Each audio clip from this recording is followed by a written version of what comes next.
going to read a little bio about Marina. Don't say anything about my accent. I don't have an accent, right? Right. No, you're Okay. a good French girl. Thank you. So Marina Kirsch spent over 4 years researching and writing the story of her family from the Axis side of World War II in Latvia, occupied Poland and Germany. Her book, Flight of Remembrance, was an award-winning finalist in the narrative nonfiction category of the 2012 USA Best Book Award. Since then, she has been spoken at more than 100 venues in 10 states. Marina's presentation provided an opportunity to gain a new perspective on World War II, to recognize the universal importance of establishing meanings and goals in life, and to help preserve lessons and memory from the war of the Holocaust for posterity. Marina lives in Kensington, New Hampshire. She is a graphic designer, a book designer, and editor, a New Hampshire Humanities speaker, and a member and officer of Toastmaster International, a worldwide organization that helps members gain public speaking and leadership skills. She is delighted to be able to speak here this morning, so let me introduce you to Marina Kirsch. Thank you, Solveig. I would like to start out my presentation with a question. Is there value in stories from both sides of a world conflict, or only in those from the side of the victors? And does the answer you give in your head change if the vanquished country, Germany, was directly or indirectly responsible for 50 to 70 million deaths worldwide? That's a lot of people. A lot of people who were not able to live out their dreams and their life purpose. I did a little bit of math to try to figure out how many people that really is, to wrap my head around that figure. If you were to bury 5 people a day, it would take you over 27,000 years to bury 50 million, and over 38,000 years to bury 70 million. World War II was a cataclysm without precedent, and Germany was the primary aggressor. The story you will hear this morning is one that isn't heard very often here in the US. It is from the other side of the war, and it includes 2 German veterans, my father and my grandfather. The 2 main protagonists are my parents, Rolf Dutzman, a Latvian aeronautical engineering student, and Lila Wasul, the young woman that he met in 1940 Berlin, and who became my mother. In 2004, before I even started writing my book, someone said, "But Marina, it's a story about Nazis." And this despite the fact that no one on either side of my family joined the Nazi Party or supported Hitler. That's a fact a lot of people don't know about, that not everyone in Germany did. But it led me to ponder whether a story from the Axis side of the war, and especially a story from Germany during the war, would ever be acceptable, especially here in the US, on the Allied side. I came to realize, though, that there is therapeutic potential to a story that gives a face, a name, and humanity to the enemy, rather than denying or burying the past. There are 4 things that you might gain from this presentation today. First of all, you will hear how love and dreams, supported by faith in God, can actually prevent despair and help people survive adversity. This was the case for my family. Our dreams of today really are the hope for tomorrow. Second, you will hear a little bit about what it was like to live through war waged on home soil, something that hasn't happened here in the US except during the Civil War.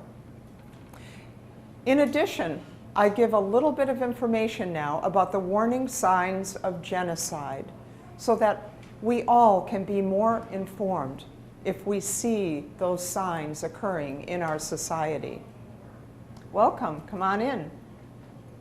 And finally, the fourth thing is, we all, as we listen to and take part in stories from World War II, we help to preserve the memories of the war and of the Holocaust, because we need not forget. We should not forget those.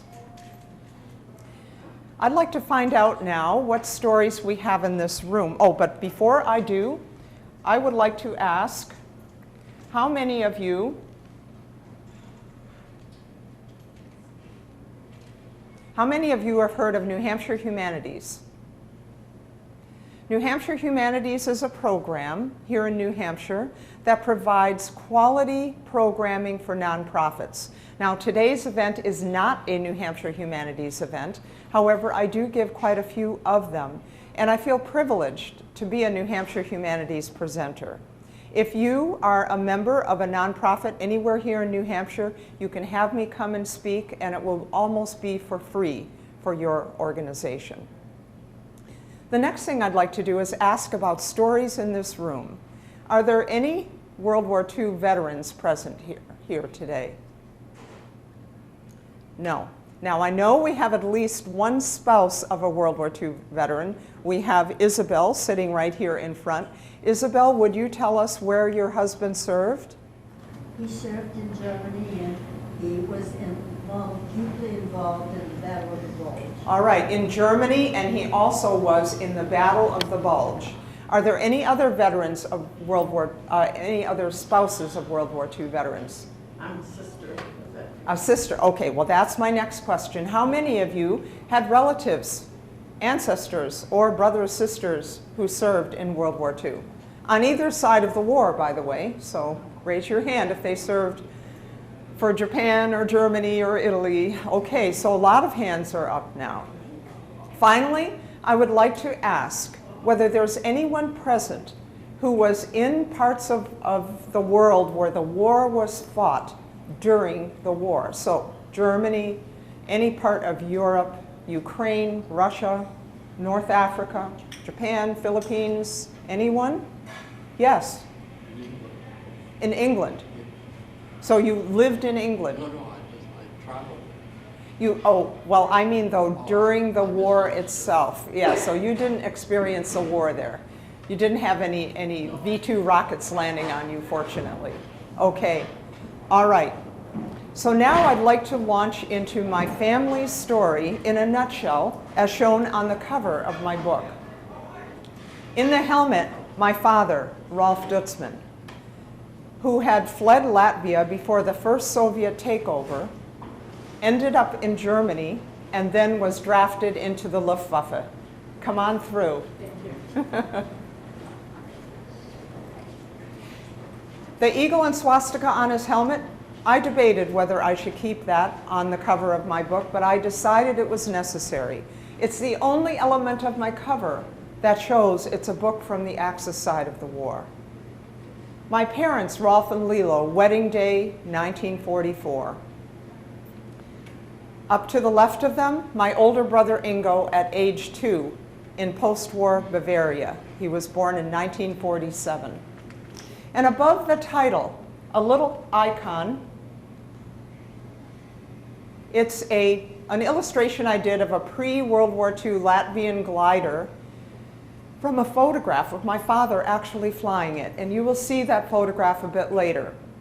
That little icon represents two things. First, my father, Rolf's overarching goal in life for a career in aeronautical engineering. This was his dream from childhood. But secondly, it represents my own quest to gain a higher and a wider perspective on World War II through the researching, writing, and now the presenting of my family's story. And thanks to audiences like you, I always gain a wider perspective as well. So thank you. I would also like to thank Celine and the Meeting House at Riverfront for inviting me here, as well as Neil Valentino, who set up the newspaper display that you see. Definitely come and take a look at these articles from World War II. I'd also like to thank Kyle, our cameraman, today. Here, the symbol from the 2012 USA Best Book Awards in the narrative nonfiction category. In the background behind the people, you might notice what looks like rubble. You will see a clearer picture of that later. That is the ruined family home in Berlin on my father's side.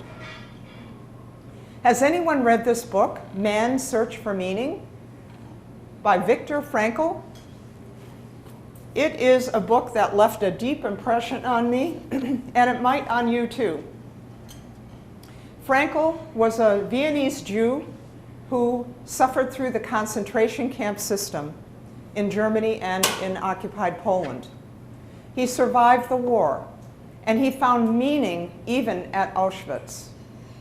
After the war, he founded the third Viennese school of psychotherapy, known as Logotherapy. Has anyone heard of it? Logotherapy is involved in helping people find meaning in their lives. And again, the meaning in your life is what helps you prevent despair even under the most adverse circumstances. And it might actually help you to survive adversity. For my parents and grandparents, like for Frankl, it was their hopes and dreams for the future, and in their case, their Christian faith, that helped them to find meaning beyond the cataclysm that was about to descend on them. Let's go back to 1924 Latvia. My father, Rolf, is a 5-year-old boy, second from left, with his mother, Maria, his little sister, Ruth, and his father, Ernst, who is in Latvian military uniform. Now, Ernst also had a dream, and you'll see a theme developing here, that key members of my family had dreams for the future, and these dreams were what sustained them. My grandfather Ernst, from a young age, sitting on a hillside of his family's farm in Latvia, wanted to be captain of a ship bound for America. But that didn't happen after World War I, and it was not going to happen during World War II. It simply was not possible. My father, Rolf, is at the left in this photograph. At age 14, he had already been building model gliders for years from American and German magazines. He also, by this age, is already able to speak, read, and understand English. And that was a skill that would save his life toward the end of the war. Here is Rolf at age 18. By this time, he's gone as far as he can with model gliders. This one was a national Latvian award-winning glider. And he's already building his first full-size motorized plane and his first full-size manned glider. Now here he is flying that glider. This was the photograph from which I did the illustration. The photo was simply not clear enough to use on my book cover. My father, Rolf, was with a group of young men called the Izargs. The Izargs were the closest thing that Latvia had to a National Guard between the world wars. I recently met a group of young men at the Collings Foundation in Massachusetts who were with the Civil Air Patrol. Some young women too, in fact. Have any of you heard of Civil Air Patrol? A lot of young people are involved in it because they want to learn how to fly planes and they want to gain skills in being pilots. Now here you'll see something interesting, and I'll probably walk around just a little. The dress that my grandmother Maria was wearing in 1935 Latvia is the same one that I have on. My grandmother handmade and embroidered it in the early 1930s. It is an authentic Latvian embroidery design, which was confirmed by a costume museum in Riga. I want to show you the back of the sleeves, which are incredible to me, the finest feature of the dress. And the jewelry. It's called a kurzem brooch, which is from the southwestern part of Latvia on the Baltic Sea, where the family lived. And women wore these as a sign of the family's wealth. So if you had more than one, you would probably want to wear them all at one time. It just made a better impression. I'm going to walk around to this side. Now in my family we have 5 of them, but I'm not quite wealthy enough to qualify to wear 5. We have lots of treasures from World War II. Not only this dress, I have other beautiful needlework of my grandmother's. We also have photographs, 132 of them are included in my book. We have letters, we have documents. But the most astonishing thing, and the most valuable to me, was a family history that my parents, Rolf and Lilo, wrote in the early 1990s and gave to their children and grandchildren as a gift in 1993. When I had that volume in my hands, I realized what a treasure my family's story is. It's a story that's set against a backdrop of ugliness and disaster, but it's a story also of hope and new beginnings. What is there in your personal past or your family's past that should be preserved and shared? Everybody has something. And the things that we preserve for posterity are a gift to our descendants. Does anyone know which country was most feared by German people across Europe in World War II, but also actually World War I and between the world wars? Would anyone like to venture a guess? Just shout it out. Russia. Yes, Russia. Now it was the Soviet Union, but no one called it that.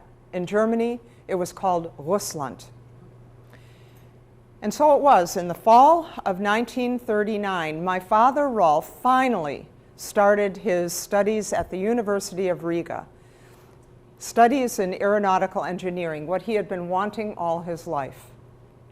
But then one day, an ominous phone call came from his father, Ernst, telling him to come home immediately. And Rolf's life would never be the same again. That phone call marked the end of life as he knew it, because his father, Ernst, had found out that a Russian takeover, a Soviet takeover, was imminent. And for people like the Dutzman family of German descent living all across the face of Europe, they were at much greater risk of deportation or execution under a Soviet takeover. So the family had decisions to make. My grandfather, Ernst, was at especially high risk. This photograph shows him as a Tsarist Russian officer during World War I. That's strike one against him with the Soviets. Secondly, he served as a Latvian officer between the two world wars. That's strike two. And strike three was that he was an ardent and outspoken anti-communist. He would not have lasted under a Soviet takeover, and chances are the extended family also would have suffered. Now, for the Dutzman family in 1939, the verdict on the Nazi regime was still out, but the verdict on the Stalin regime had been passed long ago. The Stalin regime in Soviet Union was known to be a brutal, terrifying regime that had absolutely no respect for human life. So the Dutzman family knew that they would have to flee. Now, they could have given in to all this, despair, hopelessness. After all, they had to leave almost everything behind. They saved only the treasures that they could. And therefore, they decided, after going over all the facts, they knew that they would have to preserve their hopes and dreams for the future by fleeing for safety to the Nazi regime in Germany. They had no choice. This was shortly before they, along with 50,000 other Latvians of Baltic German descent, fled from Latvia to Germany right at the beginning of World War II. This was in December of 1939. And by the way, there was no option. You could not flee anywhere else. There was no other country that would accept people of German heritage except Germany. So if you had to flee your homeland, that was where you ended up. And by the way, their premonitions of disaster were chillingly accurate. After the Soviet takeover, Latvian officers who failed to flee were shot on the spot, and tens of thousands of other Latvians were either deported or executed. But Latvia, like other Eastern European countries, the other Baltic states, Poland, suffered wave upon wave of tragedy. In 1940, the Soviet takeover. In 1942, the German takeover. And at that time, 75,000 Latvian Jews were heartlessly murdered. The same happened also in Lithuania, in Estonia. But by the time those troops got to Estonia, some of the Jews were able to flee. This photograph is from German military archives, since, of course, my family had fled years before this. Here's a map of December 1939 Europe. In the light tan, Germany proper, including East Prussia, which is slightly off to the right.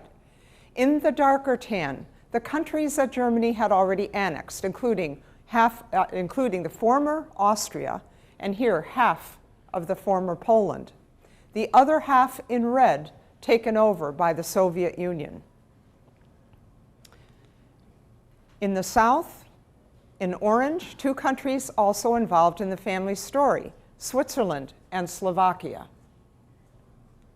And further north, the three Baltic states of Latvia, Lithuania, and Estonia, like a string of jewels on the Baltic Sea, a much desired area both for Germany and for the Soviets. The family lived north of a city called Liepaja on the Baltic Sea in a military enclave called Kara Osta, and that's where my grandfather was head of a department in a munitions laboratory. When the family fled, they fled via this dotted line trajectory to an island down in the Baltic Sea, which was part of Germany proper. It was called Usedom. Now, as soon as their ship left the port city of Riga, they and the 2,000 other people on board, and remember, there were 48,000 others who fled in that same month from Latvia to Germany.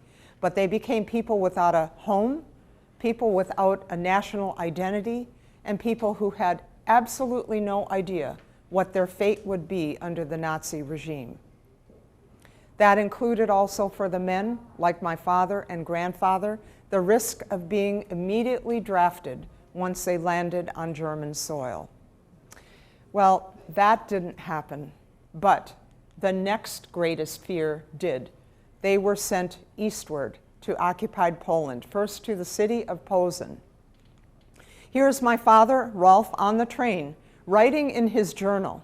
He is apprehensive what will happen next. Will the regime draft him, or will he be allowed to finish his aeronautical engineering education? On the left of this photo, my grandmother, Maria, also pondering what the family's fate would be. Their immediate fate, they were housed in crude, unheated barracks in Posen, where they slept on straw. The food was equally dismal, and there was very little to do. But that, too, did not last long. Next, they were sent even farther eastward, to Litzmannstadt or Lodz, and look how close they're now getting to the Soviet threat, which is the other part of occupied Poland, occupied by the Soviet Union. There, my grandfather was supposed to find work, but he was so highly technically skilled that there was no work to be found for him there. So next, they were ordered to Berlin, which actually was a relief for the family. And once the Nazi regime, though, found out about my grandfather's technical skills, they drafted him into the German army, the Wehrmacht, and sent him north to that island again of Usedom, where he worked under Werner von Braun for V-2 rocket inspection. And it was at a place called Peenemünde. Who's heard of Peenemünde or Werner von Braun, the rocket expert? Okay, a few of you have. Now, it was there that my grandfather trained under Werner von Braun, and you know Werner von Braun later was brought to this country. And in the late 50s and 60s, rocketry here in this country under NASA was perfected thanks to his skills and his team. But that facility at Peenemünde was bombed in August of 1943, and then my grandfather was sent to a safer spot in the heart of Germany near a town called Nordhausen, where there was an immense underground top-secret facility called Mittelwerk. And that is where my grandfather was forced to spend the last 14 months or so of the war as chief inspector of the V2. I'll talk a bit more about that role of his later. That little thing that just flew in, let me show it again. That is Danzig or Gdansk, a city in occupied Poland, and that too I'll cover a bit more in a bit. Let's go now to the other side of the story. My mother Lilo, at 2 years old here, between her parents, Gertrude and Walter Wassul, in 1923 Berlin. My mother was born in 1921, and since she was born and raised in Berlin, she had a different perspective on Hitler and the Nazi regime than my father did, coming from the outside. She saw what Hitler brought to Germany. First of all, it looked pretty good. Later on, it looked not so good. It looked quite ominous to her. And she especially did not like something called the League of German Girls. So as a young girl, many of her friends were joining the League. It was a Nazi youth organization. And at this point, fortunately for my mother, young girls were not forced to join. It was similar to the Nazi youth for boys. Now, my mother considered it sinister, atheistic, and wanted nothing to do with it. She had a strong faith in God from a young age, and she just thought these young girls were getting totally indoctrinated in something that she didn't understand and didn't like. So here she is at about age 11. A year after my mother graduated from high school, though, all young people were forced to join the Nazi youth organizations. It's quite easy to see how many of them became indoctrinated by what they heard and saw there.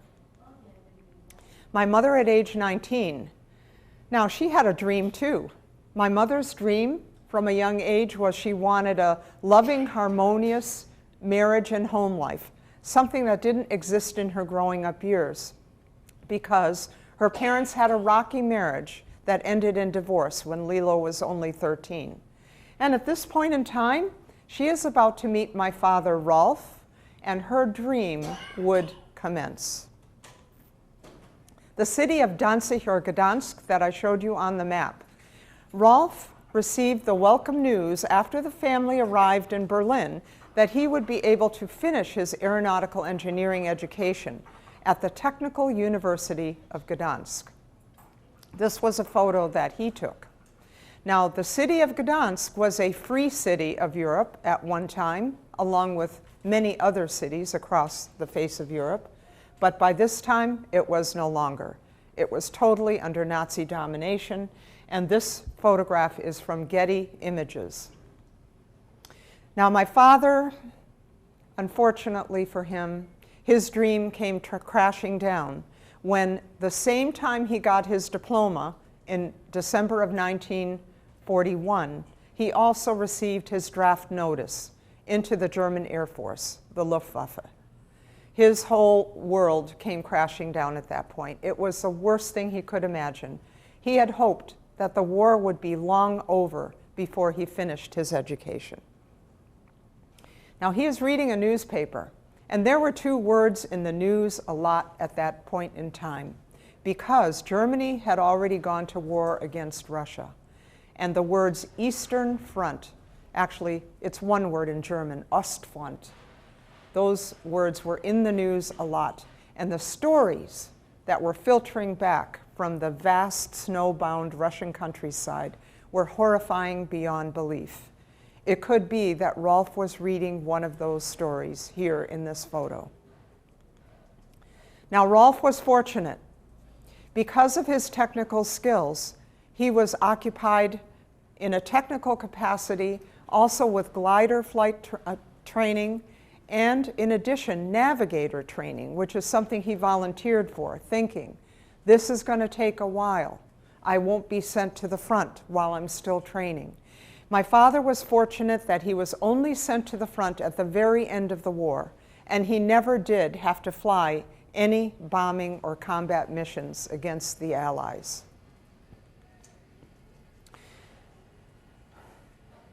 "14 million tons of bombs fell on Germany during the war." I receive weekly reports about anything to do with World War II via Google.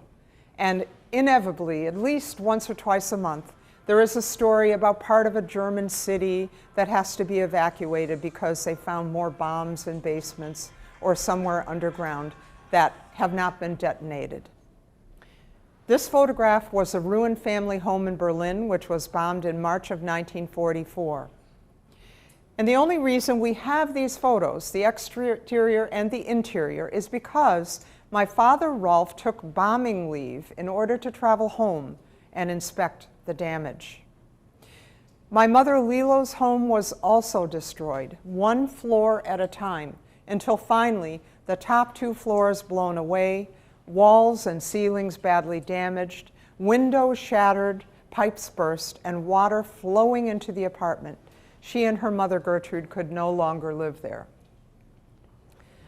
Now, the word by the Nazi regime was, though, that no working person leaves Berlin. You are not allowed to move out of the city without permission. But love and dreams. She and her mother, Gertrude, persisted, and eventually they gained permission to move to a small town northwest of Berlin that never did get bombed. That probably saved their lives. But on a bit of a sad note, all of Lilo's relatives other than her mother, and this included her father, remained trapped in the eastern part of Germany, which became East Germany under Soviet domination. She never saw her father or other family members again. This is the only known photograph of my grandfather Ernst in the underground installation of Mittelwerk, where the V-1 and V-2 rockets were mass-produced. I had to do a lot of research about my grandfather's role during the war because he never talked about it. Even my father knew next to nothing other than what his title was. Now imagine my dismay. I did research in books, post-war transcripts, and also any online sources I could find. And imagine my dismay when I found out that there was a much feared slave labor camp outside the gates of the installation where he was forced to work. And that slave labor camp was set up by the SS before my grandfather's arrival in February of 1944. I was concerned what else I might find out. What would I find out about my grandfather? Well, I was relieved that a number of inmates of that slave labor camp wrote books, and they also provided post-war transcripts. One of them, by the name of Yuri Benish, a Czech inmate, wrote that he had quite a nice relationship with my grandfather. Another French inmate wrote a book where he mentions the positive and friendly relations that developed between Yuri Benish from the Czech Republic and my grandfather, Major Dutzman. Quite unusual in that situation. Now, Yuri Benish was supposed to be interrogated for sabotage by the SS. He would have certainly been executed because many were executed in the underground tunnels, including even officers. But my grandfather kept him from being interrogated and therefore saved his life on more than one occasion. Yuri Benish did survive the war, and he also wrote a book in which he also talks about my grandfather and the fact that my grandfather did the best he could for the 3 inmates in his department during the war. There were also 200 Army and civilian engineers working under my grandfather in this place. This photograph and some documents that we found among my grandfather's personal effects only after his death were donated to the Mittelbau-Dora concentration camp memorial by me in 2011. And that memorial now stands at the site of the former camp. an underground tunnel at the Mittelbau-Dora concentration camp memorial as it looks today, mostly filled with rubble. But they did build a walkway and they put in some lighting so that people visiting the area can go in there and tour. I received a personalized tour from the director of the memorial. And I have to tell you, I have 3 regrets. First regret is that my grandfather is no longer around and I can't ask him the questions that I wish I had asked. I wish I had known to ask. Second, my grandfather probably never knew that Yuri Benish survived the war, and that was largely thanks to his intervention. And third, my grandfather will be forever associated with the perpetrators just for having worked at this place. The Allies are at the borders of Germany, on the east and on the west, ready to encroach into Germany proper. But a love story was playing out that would span over 70 years and across 2 continents. My parents, Rolf and Leela, were married November 24th, 1944. At the time these photographs were taken, they didn't yet know what lay ahead. The very worst times for German citizens and military personnel alike still were ahead. Within 6 months of these photographs, my father, Rolf, and my grandfather, Ernst, would both be taken prisoner of war by the Allies, and my mother and grandmother would have to flee the Soviet troops more than once. But the very worst thing of all was that for almost a year, neither one knew whether the other was even still alive. My father, toward the very end of the war, he's in Slovakia, he's in between military assignments, he's taken a little hostage. Can you see the little kitten there? He left that with a farm family because his very worst fear came to pass right after this, when he, along with tens of thousands of other German military personnel, were sent to the front. Now, this was the Nazi regime's last-ditch effort to turn the tide of the war. But when they arrived at the front, with no weapons left to be given out, and the war as good as over, their unit was told, desert, leave the front, walk homeward. And they did. My father walked 160 miles cross-country homeward in late winter, hoping and praying that a home and a family still existed. So, my friends, this is where war fought away on foreign soil somewhere differs from war fought on home soil. And that is, when it's fought on home soil, your home, your family, and everything you have is at risk. It's not only the military personnel. Now, between this photograph and the next one, I'm leaving out the most dramatic and cathartic part of the story for you to read about in my book, Flight of Remembrance. It's a story of how my parents, Rolf and Leela, were reunited, largely thanks to the actions of my mother's mother, my maternal grandmother, Gertrude, who is a major mover and shaker in this story. So I'm moving now to post-war Bavaria. Rolf and Leela are looking down at their post-war dream, something I only found out about after I published my book, or I would have written what they were looking at. They were looking at him, my older brother Ingo at age 2, and here at age 3. Now, the only German child documented to have grown a tail. Can you see the foxtail on the back of his overalls? So the grandmother that made this dress sewed the foxtail onto his overalls. She had a sense of humor. Is that mine, Neil? It's Russia calling.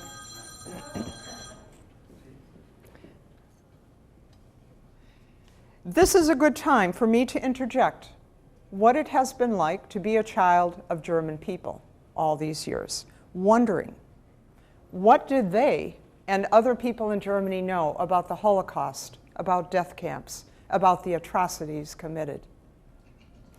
For a long time as a young person, after I found out about the Holocaust, I wasn't sure I wanted to know. And for a long time, I thought everybody must have known. This phenomenon was far too vast, too many people died, there were too many perpetrators, the camps were everywhere, there were Hitler's speeches. How could they not have known? However, during the years of researching and writing my book, and also talking to a lot of people and reading other books, including from Jewish people who survived in Germany pretending to be non-Jews, I found out that many people did not know about the genocide until after the war was over. So let's talk about what was known. Everybody knew that concentration camps existed. Now, they were to be distinguished from death camps, but only in the extent of the atrocities committed there. Concentration camps were bad enough. However, not everyone knew what happened in the camps and who was sent there. They didn't necessarily know that pastors, priests, and ordinary dissenting citizens might be sent there. They didn't know what the treatment was like either, necessarily. Who did know? The people who knew everything, including the genocide, were the people in the upper echelons of the military, the government, the church. Now, the church was bitterly divided between the Nazified church, the Reich Church, and the confessing church under pastors like Dietrich Bonhoeffer. Anyone heard of Dietrich Bonhoeffer? And Martin Niemöller? Okay. So Bonhoeffer was put to death by the Nazis for resisting Hitler. Hospitals and institutions, people working there might have known more than the general public. But the German regime did not publicize the killings, the genocide. The industrialized genocide that occurred was not publicized, and the Allies didn't publicize it much either or at all until after the war was over. So people were deported, right? But the story by the Nazi regime was they were being sent to occupied Poland to be resettled on farms. All right, we now know what the terrible facts actually were. But back then, a lot of people didn't know. There is a book on my reading list. If you sign the email mailing list going around, I will send you my World War II suggested reading list, which includes a book entitled What We Knew by Johnson and Rubin. And after interviewing thousands of people, their conclusion is about a third of the people knew everything, about a third heard rumors or suspected, but had no way to prove it, and the other third were completely clueless.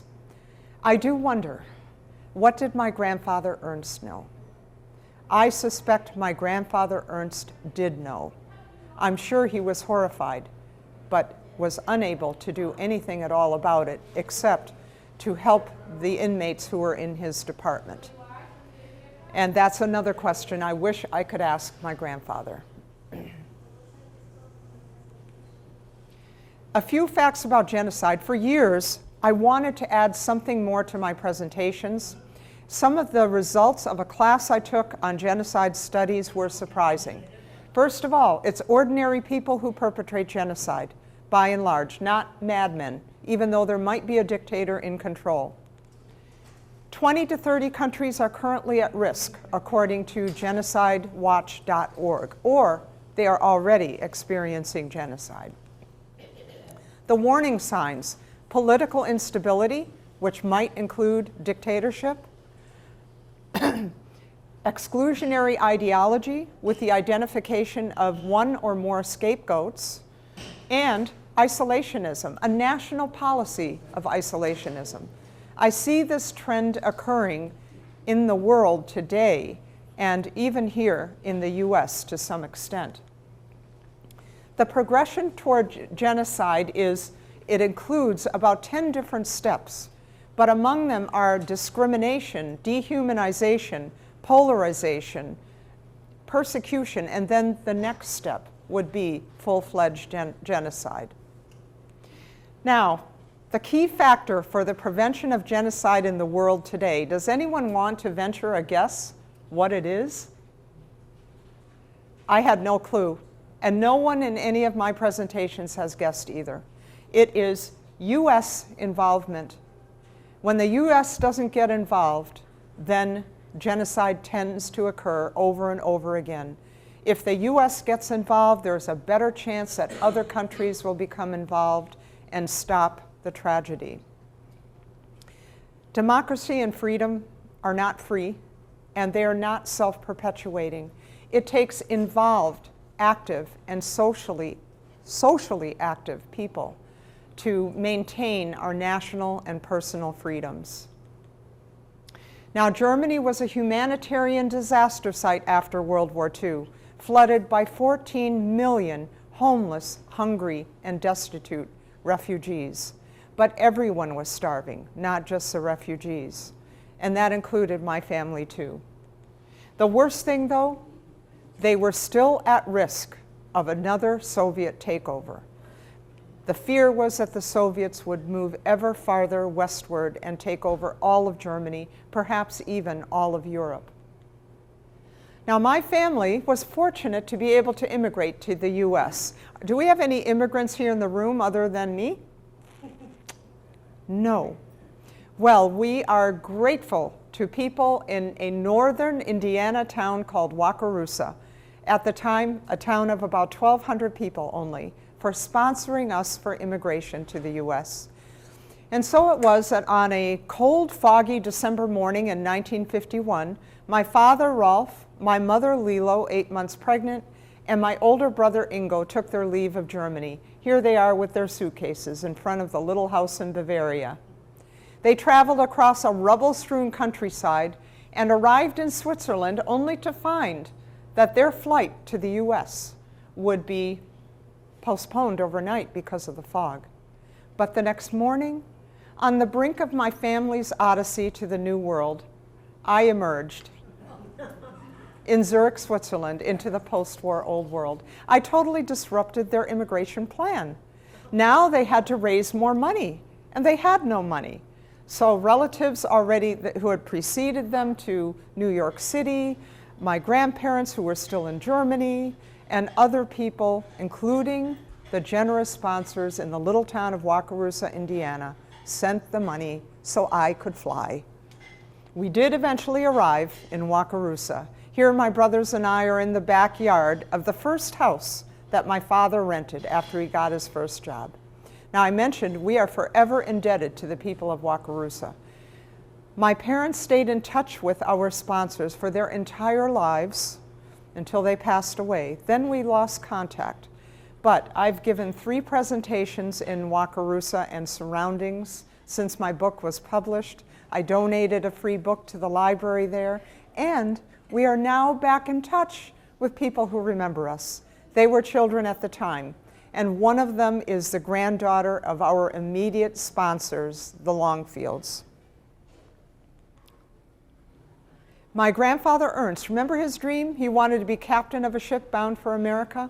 Well, his dream also came true. In 1952, he and my grandmother Maria boarded a ship bound for America.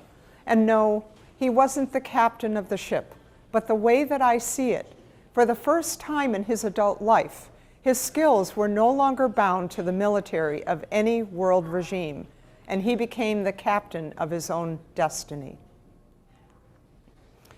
Now, in 1958, we became naturalized citizens, all except for my younger brother Roland, who was born here.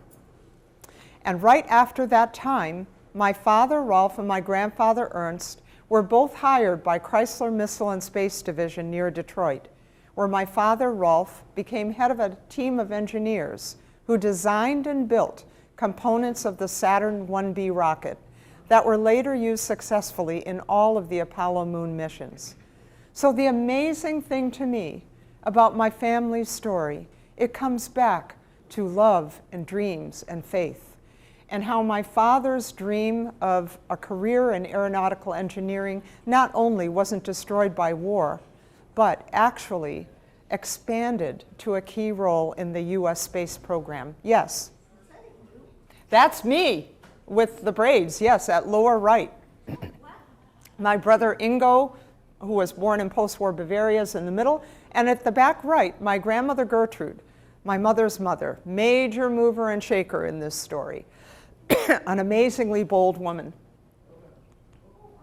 My father, after retirement, forged a new dream, and that was to share his skills and his enthusiasm for engineering with children and adults all across the Granite State. Here he's with a group of young astronauts, and here with the Kensington Summer Camp in 2011. And they are about to launch the model rockets that they built. My parents' love story is as much about cherishing a dream, having a faith in God, and being able to inspire other people as it is a love story. It's not only love and survival. I would like to encourage all of you to consider what gem of meaning there is in your life that you can use to share with and inspire other people. And this final frame is from a rocket launch in 2013. In his 90s, my dad was still leading model rocketry classes, and it's a reminder that what we share with others lives on in the lives and memories of those we inspire. But also, this photograph is a reminder, I think, to speak up and take action on issues in life that matter. And my hope is that our efforts today will forge a tomorrow free of war and genocide, blessed with liberty and justice, where all people can fulfill their dream and their life's purpose. Thank you.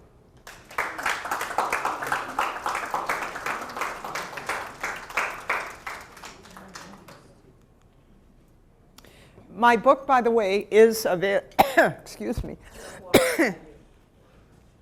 My book is available on Amazon in print and Kindle versions.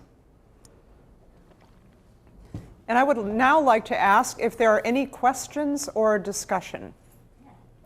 Yes? My interest is your whole family is there. I'm sorry. Your whole family? Yes. Yeah.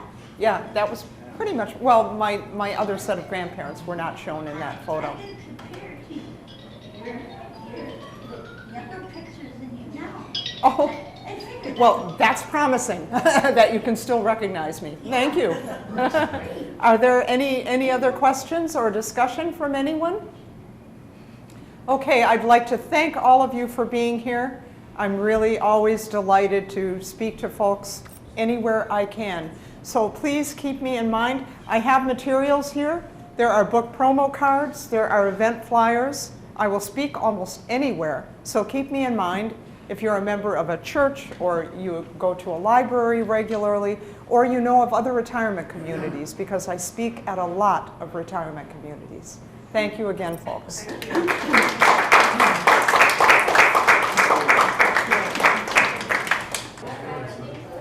for waiting. I'm sorry. Oh, well, I mean,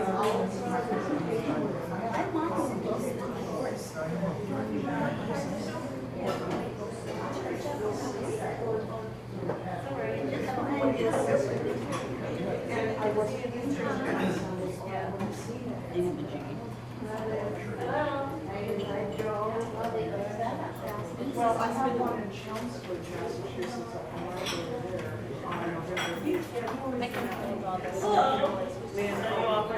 Yeah, the one in Chelmsford is not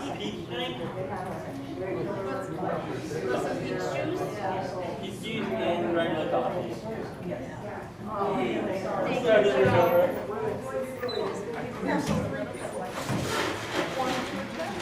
But the bulletin said that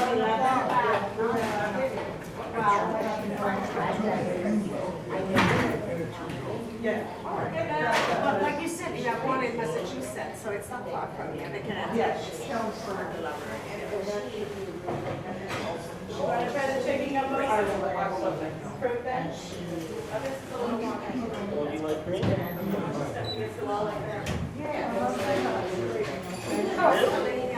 Sorry for the lady. That's fine. All right, people will come up that too. Yes, it is regular coffee. But I'm glad that it's going to be on the corner That of one? TV.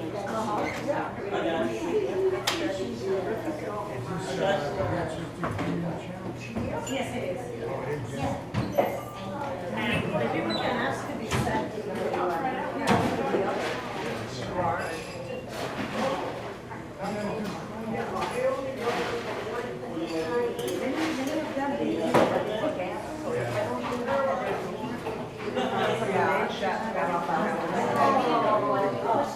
why I thought if I got here early enough and if people were still in the dining room, I Yes. could make an announcement here, but there weren't that many people here anymore. Yeah.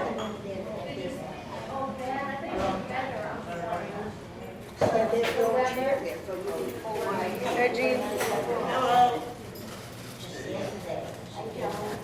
So I can park my phone again. Oh, yes, don't worry about that. Neil, just bring your car. Thank you. Because she invited me to sit at that table.